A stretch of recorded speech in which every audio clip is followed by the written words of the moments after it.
When a chosen one stops having sex, the spirit realm doesn't stay silent. It shifts. It shakes. Demons start whispering. Lust spirits are deployed. Temptations multiply overnight. Why? Because hell knows what's coming.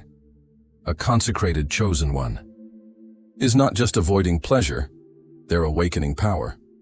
You think it's just celibacy? No. It's a declaration of war, and the kingdom of darkness knows it. When a chosen one shuts that door, something ancient opens. Divine clarity, prophetic authority, an anointing that cannot be faked. That's why you're under attack. That's why the dreams changed. That's why the pressure increased. Because your purity is prophecy. And hell always panics when prophecy starts walking. So if you've been wondering why it got harder after you stopped, stay with me.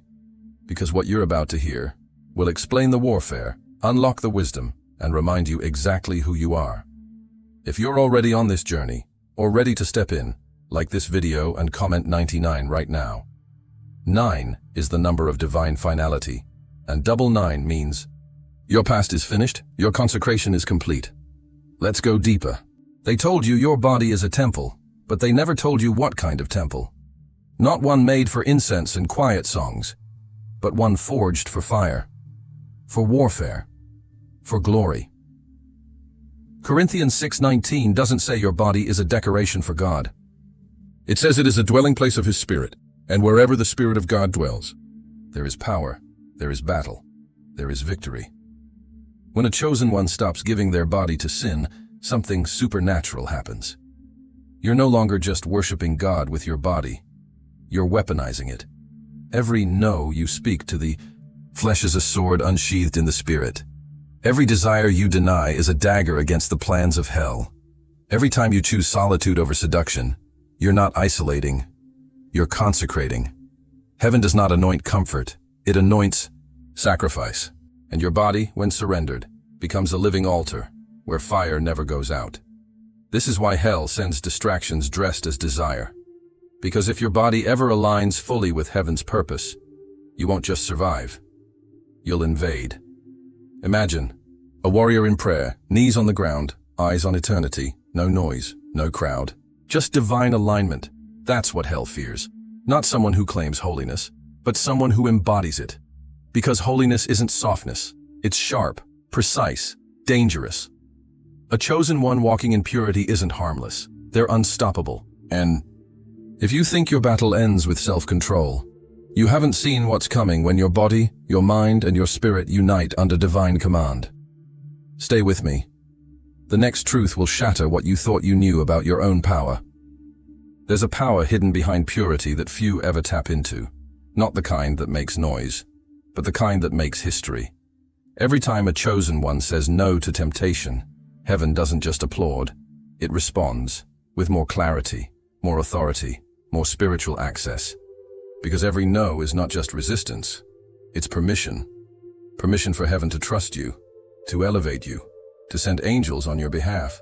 You think you're just holding back from sex, but in the spirit you're sharpening a sword. And with each strike of self-control, that sword gleams brighter, sharper, deadlier to darkness. The devil isn't afraid of people who pray. He's afraid of people who obey. And there's no deeper act of obedience in a lust-driven world than choosing purpose over pleasure. Look at Joseph. He wasn't just running from Potiphar's wife. He was running toward destiny. That moment of escape, that wasn't weakness. That was the divine unlocking of elevation. Because what looked like loss in the natural was setting him up for rulership in the spiritual. And it's the same with you. When you say no to the bed of sin, you're saying yes to the throne of purpose. You're not just resisting, you're rising. And every demon assigned to your fall starts to panic when they see your consistency. Because now they know, you're not just aware of your calling, you're becoming worthy of it. But here's the twist. What if I told you that hell has been studying your purity not just to fight it, but to hijack it? Don't move. The truth you're about to hear next is what Satan never wanted you to discover. Hell doesn't just notice your sexual energy. It tracks it. It studies it. It fears what it could become if fully surrendered to God. Because sexual energy is sacred. It was never meant to be wasted. It was designed to create life, legacy, covenant. And anything that holds the power to create has the power to destroy if misused. That's why the moment a chosen one chooses celibacy, there's a shift in the invisible. Demons are assigned. Not to kill you, but to distract you, to seduce you, to drain you. You think it's just lustful thoughts out of nowhere? Just normal dreams that feel too vivid? Just random old flings hitting you up again? No.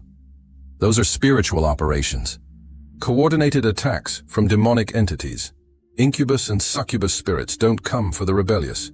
They come for the righteous, for the ones who decided to shut every door and light a fire instead. Have you ever noticed how the warfare increases right after you make the decision to stay pure? The dreams get darker. The temptation gets stronger. Even your own body feels like it's betraying you. That's not just biology. That's warfare. Because sexual purity is more than abstinence. It's possession of sacred power. And demons don't attack what isn't dangerous. They want your energy. They want your focus. They want your fire. Because if you ever learn how to contain it and not leak it, you won't just resist hell. You'll outrank it. But the enemy has one final card to play. One last tactic to twist your strength into a curse. And most chosen ones fall for it without even knowing. Don't blink. Because what I'm about to reveal might just expose the trap you've been sleeping in. They laugh at celibacy. Call it weakness. Call it fear. Call it repression. But that's only because they don't understand warrior discipline. This generation celebrates indulgence. Follow your feelings. Do what feels good. Live your truth. But what if your feelings are a trap? What if pleasure isn't the destination, but the distraction? The world wants you drunk on dopamine, numb to conviction, addicted to escape. But chosen ones, we are not raised in comfort. We are forged in consecration. Celibacy is not hiding. It's training. It's what a soldier does in silence while the rest of the world is partying. It's what a king does in the wilderness before wearing a crown. It's what David did with sheep before facing Goliath. You think you're missing out? You're being built up. Because when you abstain, you're not suppressing desire. You're redirecting it. You're taking your hunger and offering it on the altar. You're telling God, not my will, not my timing, not my flesh, but yours. And in return, He gives you authority. Not just to say no to sin, but to command atmospheres, to discern spirits, to break generational curses with a whisper. There is power hidden in the quiet of self-denial. The kind of power that can't be bought. The kind that makes demons nervous before you even open your mouth. Because when you've mastered your own body, nothing else owns you. And here's what the world will never tell you. Celibacy isn't the absence of intimacy. It's the presence of alignment. And once you're aligned with heaven, you become a walking weapon. But even weapons need direction. Even fire needs focus. And in the next few seconds, you're about to discover what truly happens when that fire stops burning in secret and starts igniting destiny in public. Hell doesn't fear your looks. Hell doesn't fear your money. Hell doesn't even fear your talent. Hell fears your focus. Because when a chosen one stops chasing flesh and starts chasing fire, real power awakens. No more fog. No more confusion.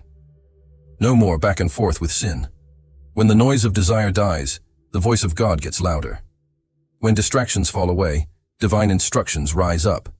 That's when your prayers shift from survival to strategy. Your worship turns from routine to revelation.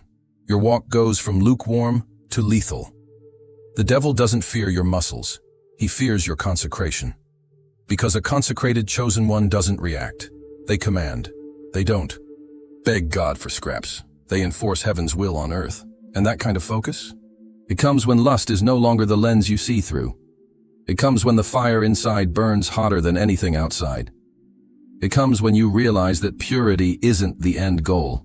Purpose is. You weren't born to blend in. You weren't born to scroll endlessly through temptation. You were born to see clearly, to move precisely, to strike spiritually. That's why the war for your focus is so intense. Because the enemy knows. If you ever get locked in, if you ever fully align, if you ever stop falling for counterfeit connections, you become unshakable, undeniable, unstoppable. And right now, you're closer than you think, because the final key, the one that ties all of this together, is not just about celibacy. It's about what happens after. What happens when a chosen one becomes fully awakened, and what I'm about to tell you next could mark the beginning of the most powerful chapter of your life. Chosen one. This wasn't just a video. This was a divine reminder. Your celibacy isn't a loss. It's a signal to heaven and a threat to hell. When you stopped giving your body to sin, you didn't lose power. You unlocked it. You stepped out of the cycle. You broke the pattern. You silenced the seduction. And now, you walk not just as a believer, but as a warrior. A warrior with clear vision, unshakable focus, and heaven's fire in your bones. Demons don't tremble at noise. They tremble at purity, at discipline, at consecration. So hear this like a prophetic decree. You are not soft. You are not weak. You are set apart. And the warfare you've endured, it's proof of your calling. The world won't understand. But heaven has already marked you. So stay pure, stay sharp, stay dangerous to darkness. Because every time you say no to the flesh, hell shakes, demons scatter, and purpose gets louder. If this word spoke to your soul, drop it in the comments right now and declare it. I am set apart. Like this video. Share it with another warrior. Subscribe. Turn on notifications. Because chosen one, this is only the beginning. And your fire is just getting started.